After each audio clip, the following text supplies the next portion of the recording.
Malik interview, prise 1, clap. Du coup, ça tourne là et là.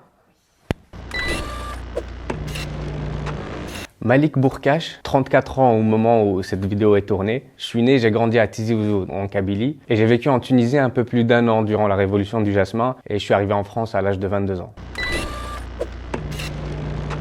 Sincèrement, je ne choisis pas mes sujets, ce sont plutôt mes sujets qui me choisissent. Concernant le film Hazal, par exemple, tout est parti justement d'une phrase qu'une de mes tantes m'avait dite lorsque je l'avais filmé pour mon film précédent. J'ai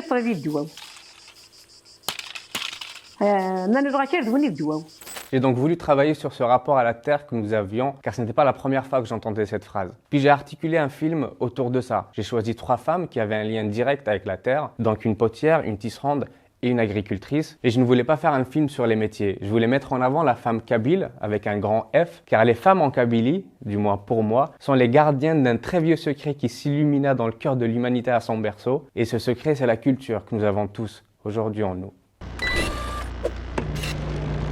Alors je ne suis pas très académique dans ma manière de créer, je ne vais pas vous mentir. Comme je n'ai pas fait d'études à proprement parler dans le domaine, je fais un petit peu comme je le sens, avec la manière avec laquelle je me sens le plus à l'aise. Je commence généralement par rencontrer les personnes que je souhaite filmer quand j'ai la possibilité de le faire, pour essayer de connaître un petit peu leur personnalité. Puis sincèrement, je prends des feuilles sur lesquelles j'écris plein de choses que je colle sur le mur de ma chambre pour essayer de voir si ça peut faire un film ou pas. D'ailleurs, même le montage, je le fais un petit peu comme ça, je colle tous les bouts de papier vraiment dans ma chambre et j'essaye d'assembler le film sur mon mur pour voir si c'est cohérent avant d'ouvrir mon logiciel et de démarrer le montage.